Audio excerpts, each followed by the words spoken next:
sometimes I get to wonder when you see some students sitting down, writing jam the first time, after writing the jam, they will tell you that there is a cutoff score you must have. So after getting it, then the university will say that, yeah, we have what we call post UTME, and you see the student, they still go all out to write the post UTME. Yeah, after writing it, yeah, they tell you that there is a cutoff for post UTME again.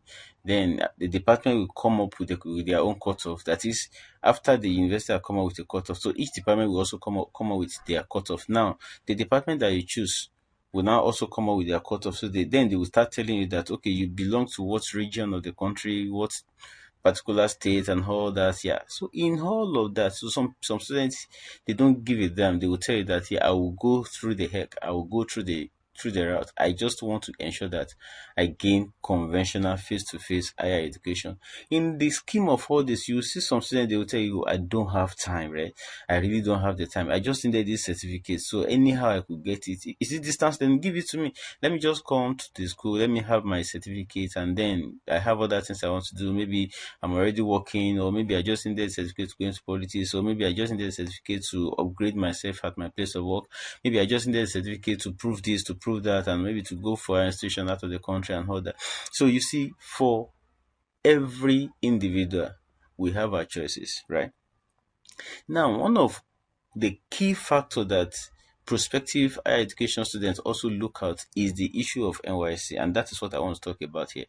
Yeah, they want to ask, okay, when I'm done with my higher education, will I have the privilege of going for NYSC? Will I be mobilized? Will I be able to serve the country for that period of 1 year? It could be for whatever reason there. And then somebody will be saying that, oh, I don't have that 1 year to waste. Okay, there are differences as per individual. Okay, that's the reason I'm picking this topic. NYSC for distance learning and NYSC for conventional students. Which way to go, especially for you determining, or maybe you are determining to start, or you have started, okay, or you're about to finish. Okay, that's the reason I'm looking at it. Now, when it comes to NYSC, NYSC has an act. The act establishes that you must be less than 30 years before you can be mobilized to go and serve your country for 1 year.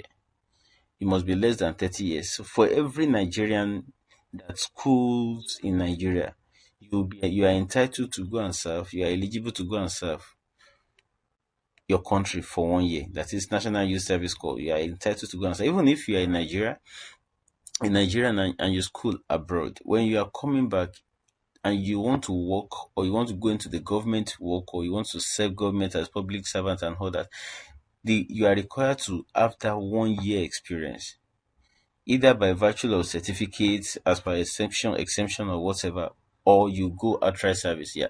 Now, so it is required of you. Now, NYC now has three different certificates. Number one is certificate mobilization certificate. Number two is exception certificate. Number three is exclusion certificates. Okay, you can read about that from NYSC. Now, for everyone that will be eligible to go for NYSC, okay, you are expected to be less than 30 years. But there is a caveat. A caveat in the sense that anyone that is above 30 years, there is there is a certificate they give to them, certificate of exemption.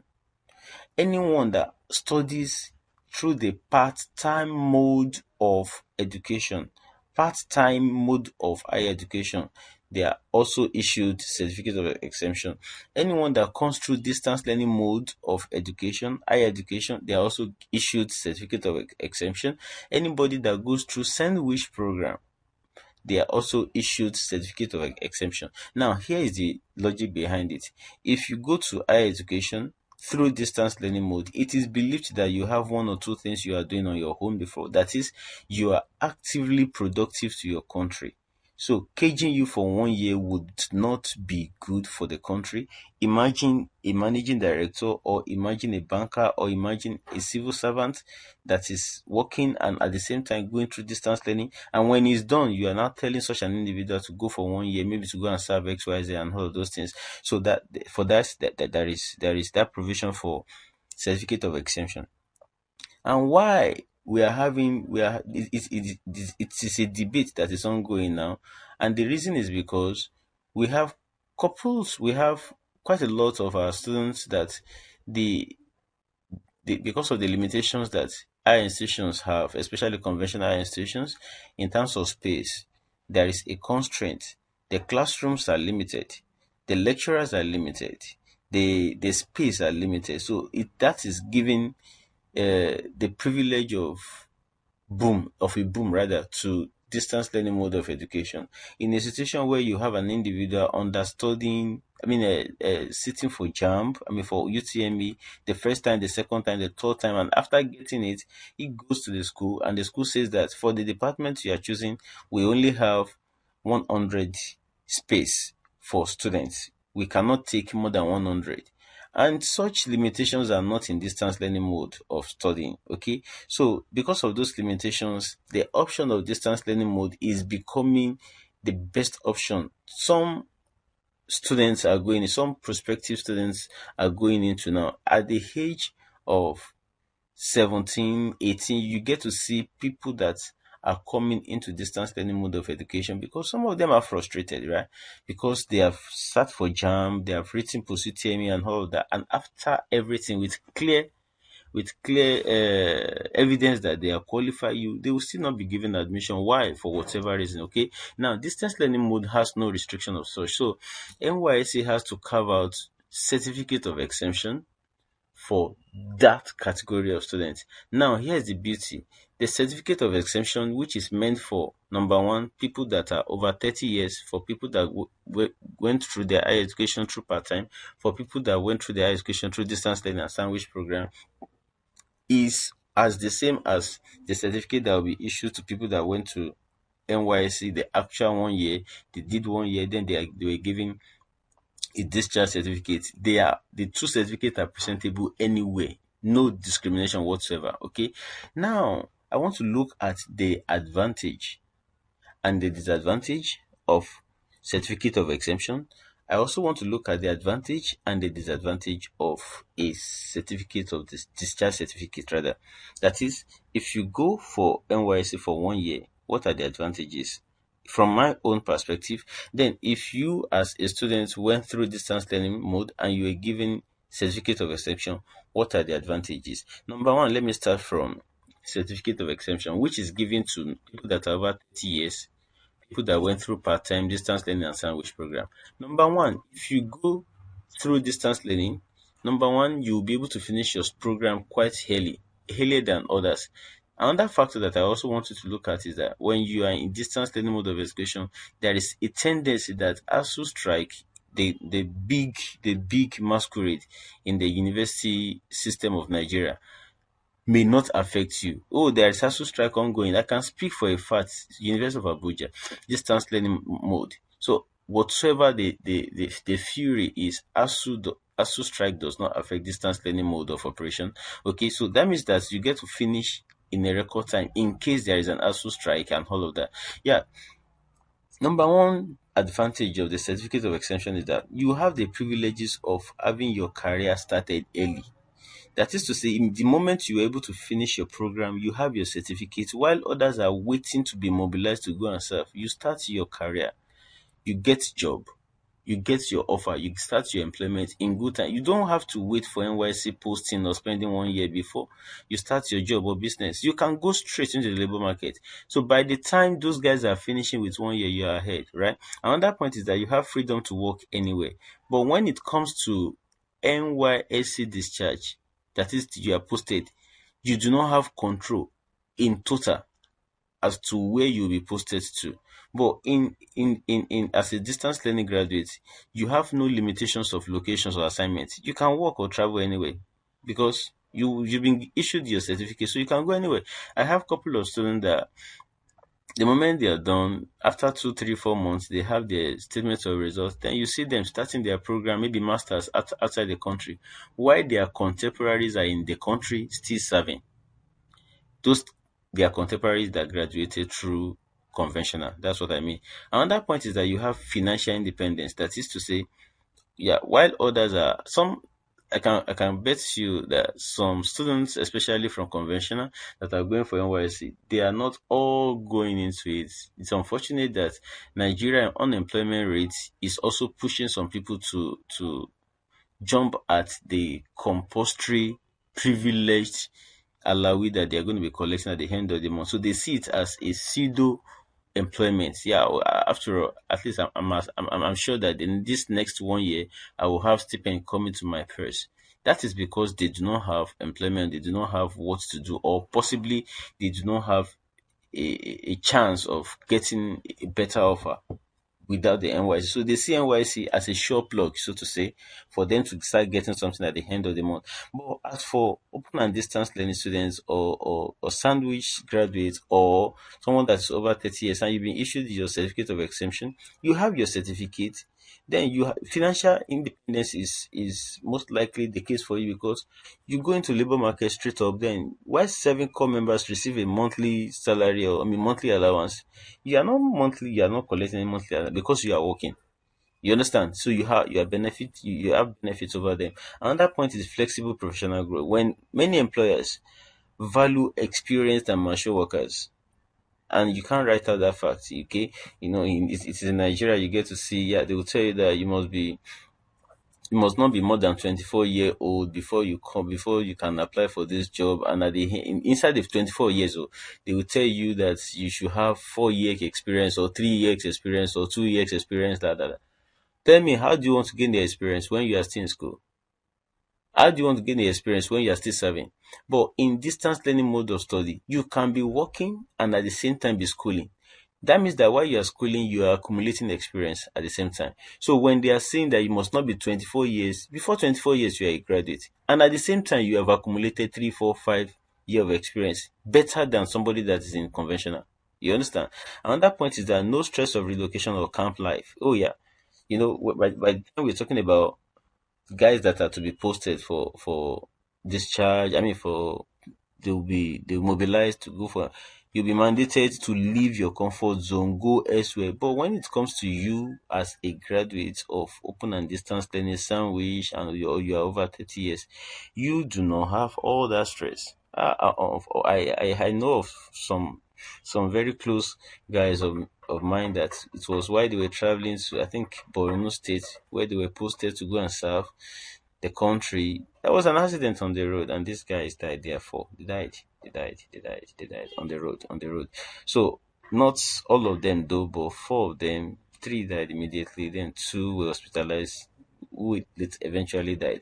Yeah. Now this would have been unnecessary, but for NYSC, that is not to say that a doom is awaiting them. I pray that will never be a portion by God's grace. So it is just a case I'm trying to make out of it, that you don't get to be posted out of your comfort zone. You don't get to be relocated. You are in Lagos, you're in Abuja, you're in Port Harcourt. Once you are done with your school, you have your certificate, you can look for a job within your locality. Then you have your job, you start doing your job.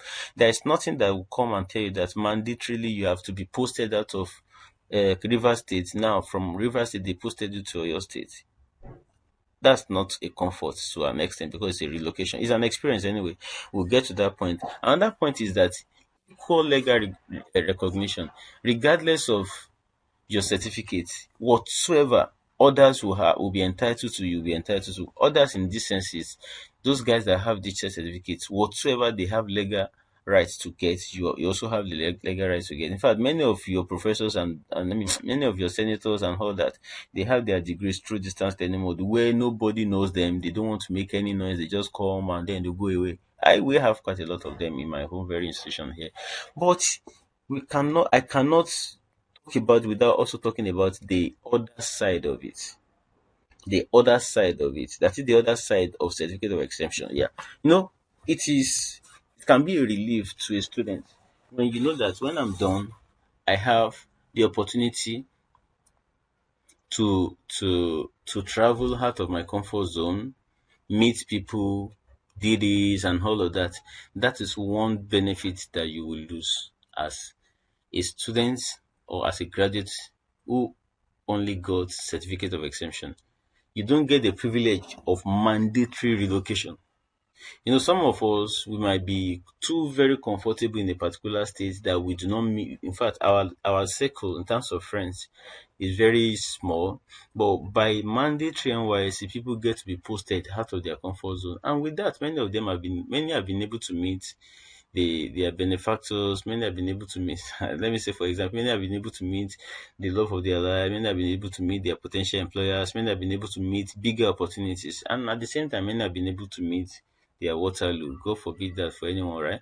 So that's one of the advantage. When you travel out of your comfort zone, you have wider experience. Okay, that's one of the disadvantages. Another point is that some employers prefer NYSC certificate holders because they prefer you to be as certain governments or international organizations, especially entry level roles, they may prioritize applicants who may have.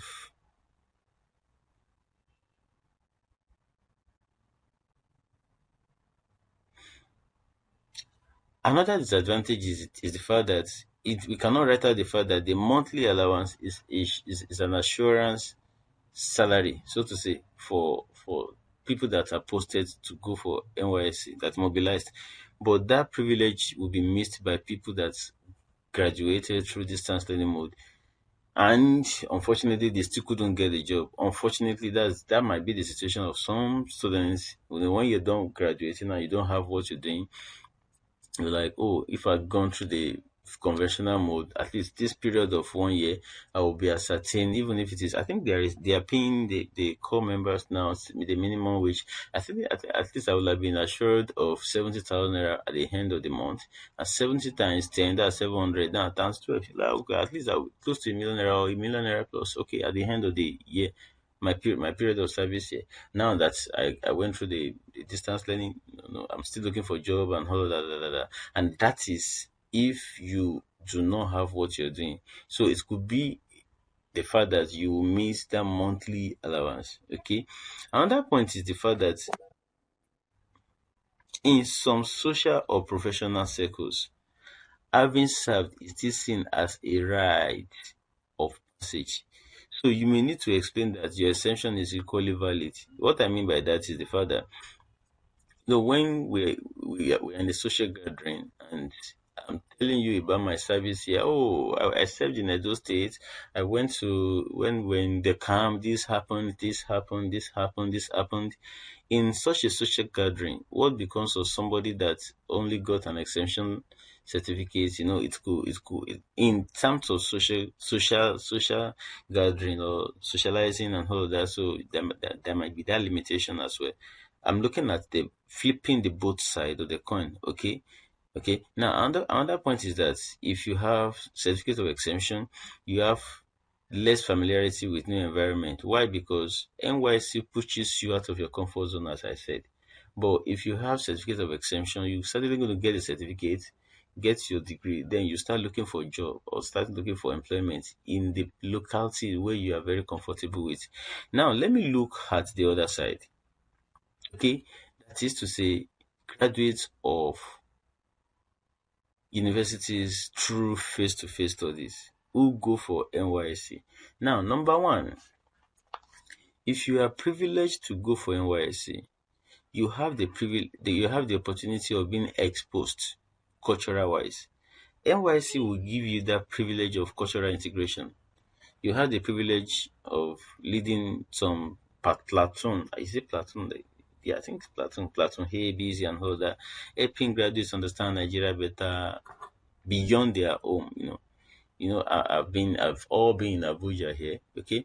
I've all been in Lagos here, I've all been in River State here. But by virtue of posting, you have the privilege of appreciating all the cultures because you definitely be posted out of your state. You then be able to appreciate it. That is unlike people that graduated through distance learning. Now, another point is that you have job experience now for that period of 1 year through your PPA. PPA in the sense that place of primary assignment. For that period of 1 year, you'll be posted to your place of primary assignment. You'll be privileged to work there and all that. If that 1 year is an experience that matters to you, then that's another advantage.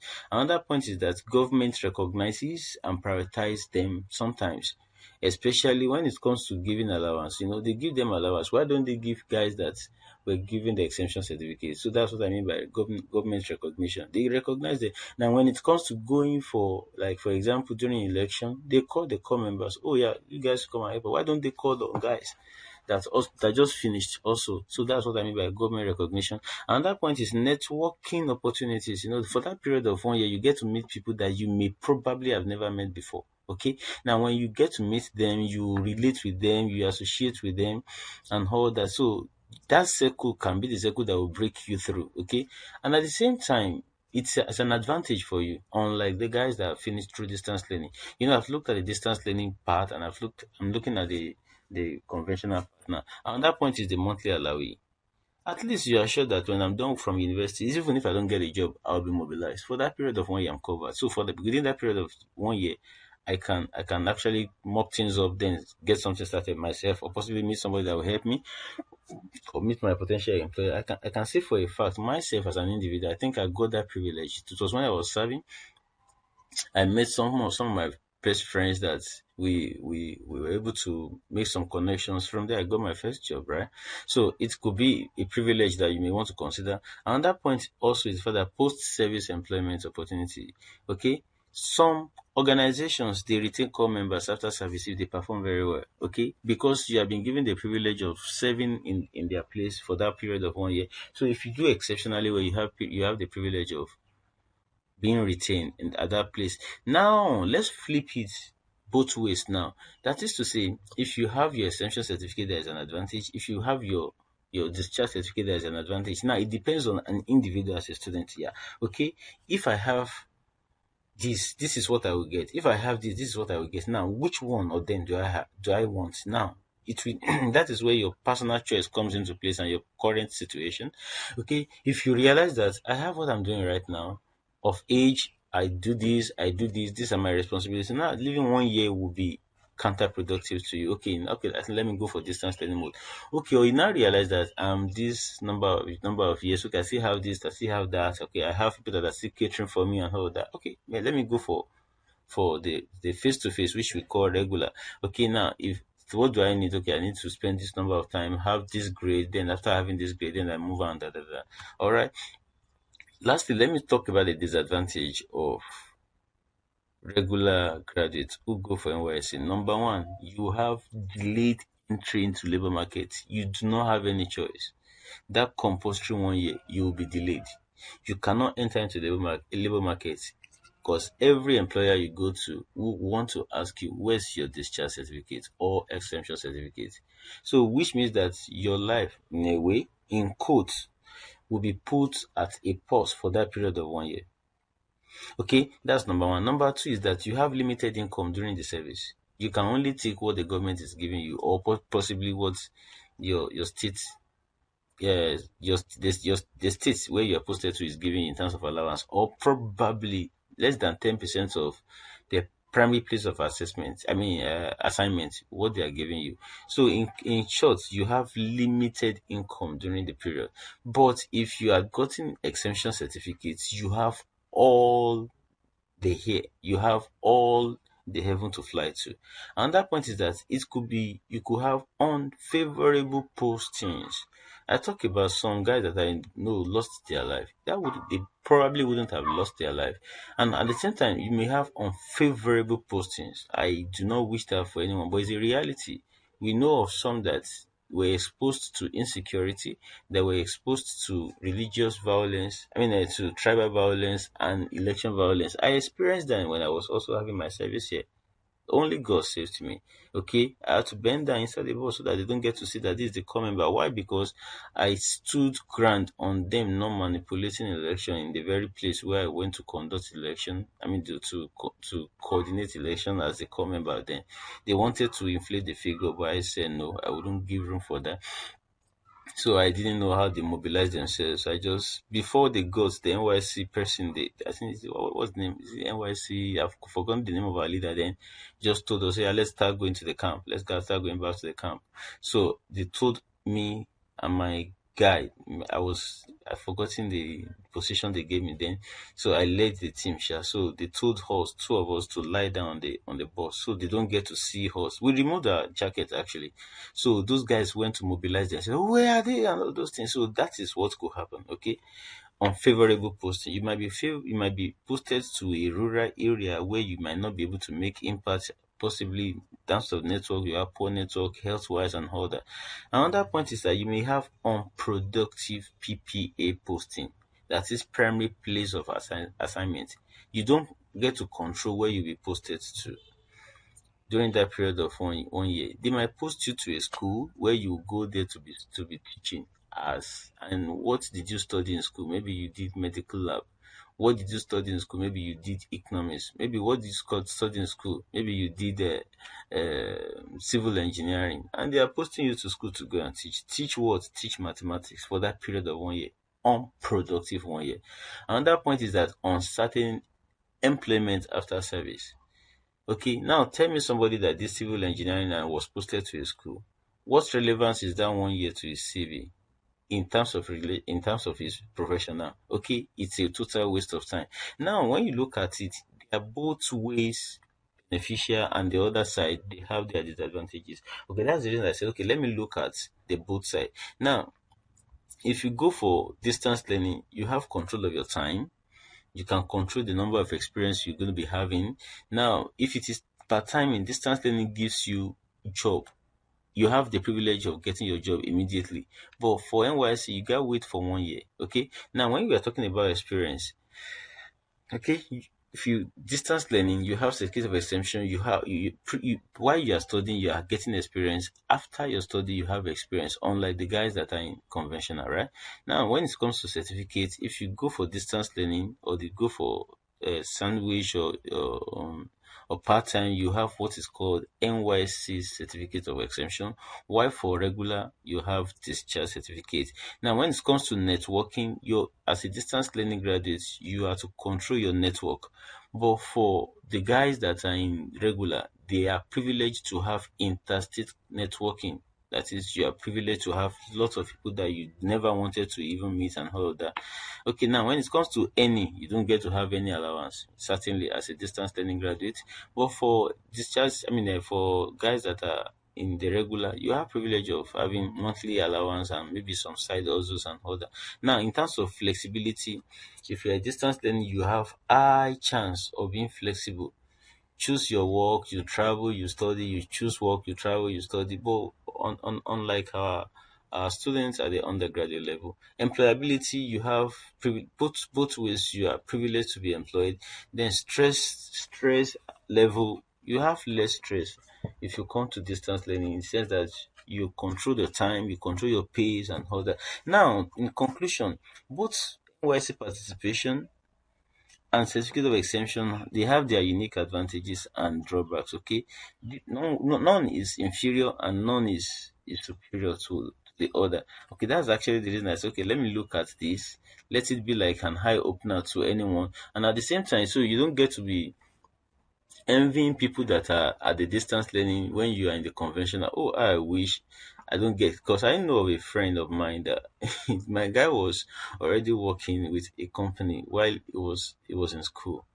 Yeah, he was in school but already working in a company. So and he was less than 30 years. And when it was time for NYSC, the guy said, oh, wow, he doesn't want to go. He doesn't want to go.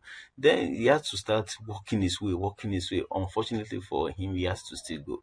Okay, now when he went there, look at that scenario now. You have privilege of working while you are in school as an undergraduate regular. Now you don't want to go for NYSC. Why people that are at the distance learning mode or sandwich mode were like, oh, I wish I would have the privilege. So you see that one person's meat is another man's poison, as they do say. So they are both ways interwoven.